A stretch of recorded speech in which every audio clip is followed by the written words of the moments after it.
আমরা যারা লাউ চাষ করি, লাউ গাছের কিছু আন্তঃপরিচর্যা রয়েছে। আপনি দেখতেই পাচ্ছেন যে এই গাছটিতে কি পরিচর্যার প্রয়োজন, গাছ নিজেই বলে দিচ্ছে তার কি প্রয়োজন। এখানে দেখতে পাচ্ছেন গাছটিতে বেশ কিছু পাতা হলদেটে ভাব আছে। এর অর্থ হচ্ছে এখানে পুষ্টি উপাদানের ঘাটতি রয়েছে। যখন দেখবেন গাছের গোড়ার দিকের পাতাগুলো হলদেটে ভাব ধারণ করে, তার মানে এখানে বোঝা যাবে যে ইউরিয়া সার অর্থাৎ নাইট্রোজেন সারের যে ঘাটতি সেখানে কিন্তু রয়েছে।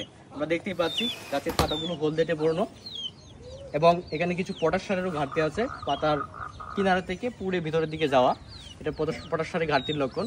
তো আমরা যদি এই গাছটিতে পটাশ সার আপনারা লাল সার নামে চিনবেন এবং ইউরিয়া সার আপনারা সাদা সার নামে চিনবেন, এই দুটি সার আপনারা যদি একত্রে মিক্স করে গাছের যে মাদা দেখতে পাচ্ছেন, মাদার চারপাশে দিয়ে মাটি দ্বারা যদি ঢেকে দেন, সেক্ষেত্রে কিন্তু এই গাছটির ফলন ভালো থাকবে, গাছের গ্রোথ ভালো থাকবে, গাছটি সবুজ থাকবে, তাছাড়া অনেক বেশি পরিমাণে ফুল ফল ধরবে। এবং আপনারা চেষ্টা করবেন গাছের এই আন্তঃপরিচর্যাটি করার জন্য গাছের নিচের দিকে এরকম রোগাক্রান্ত পাতা, তারপর হচ্ছে অতিরিক্ত যে পাতা আছে, ডালপালা আছে, এগুলোতে কিন্তু আপনার ফলন হয় না। এই যে শাখা প্রশাখাগুলো দেখতে পাচ্ছেন গাছের এই পাশ থেকে, অর্থাৎ ম্যান হাইটে যে শাখা প্রশাখাগুলো থাকবে সেগুলোতে কিন্তু কোনো ধরনের ফলন হবে না।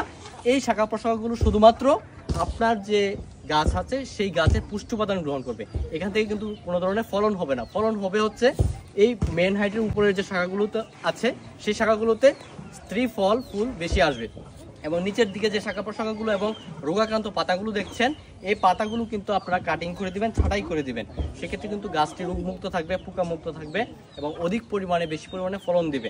তো প্রিয় দর্শক, আপনারা যারা লাউ চাষ করেন, লাউ গাছে কিন্তু আরও কয়েকটি পোকা হয় ক্ষতিকর এবং কিছু ছত্রাকের আক্রমণ দেখতে পাই। আমরা যদি লাউ গাছের পাতা পচন দেখতে পাই, সেক্ষেত্রে আপনারা প্রোপিকোনাজল গ্রুপের ছত্রাকনাশক অথবা মেনকোজেব বা কার্বেন্ডাজিম গ্রুপের ছত্রাকনাশক আপনারা যদি 1 লিটার পানিতে 1 গ্রাম বা 2 গ্রাম হারে মিশিয়ে যদি স্প্রে করে দেন পাতায়, তাহলে এই লাউ গাছের যে পাতা বা ফল পচা রোগটি আছে সেটি দমন থাকবে। এবং আপনারা চেষ্টা করবেন যদি লাউ গাছে শোষক পোকা থাকে, এক ধরনের পোকা হয় গাছের রস শোষণ করে, এবং এই রস শোষক পোকাগুলো অবশ্যই দেখবেন গাছের কচি অংশে, অর্থাৎ যেখানে গাছ নরম থাকে, যে কাণ্ড বা শাখা প্রশাখাগুলো নরম থাকে, সেই নরম অংশে কিন্তু এই শোষক পোকাগুলো অধিক পরিমাণে আক্রমণ করে এবং সেখান থেকে রস শোষণ করে। এবং রস শোষণ করার সময় ওরা মধুবিন্দু আকারে এক ধরনের রস নিঃসৃত করে রাখে, এবং পাশাপাশি এরা কিন্তু ভাইরাস রোগ ছড়ায়। যত ধরনের শোষক পোকা দেখবেন এরা কিন্তু ভাইরাস রোগটি ছড়িয়ে দেয়।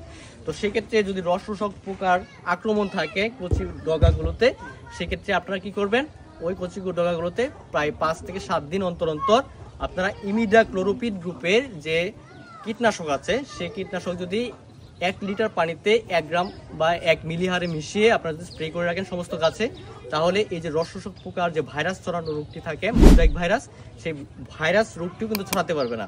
এবং ওভারঅল আপনার গাছটি দীর্ঘদিন সুস্থ থাকবে এবং অধিক পরিমাণে ফলন দিবে। তো প্রিয় দর্শক, আবারও দেখা হবে নতুন কোনো ভিডিওতে। সে পর্যন্ত সুস্থ থাকুন, ভালো থাকুন, আসসালামু আলাইকুম।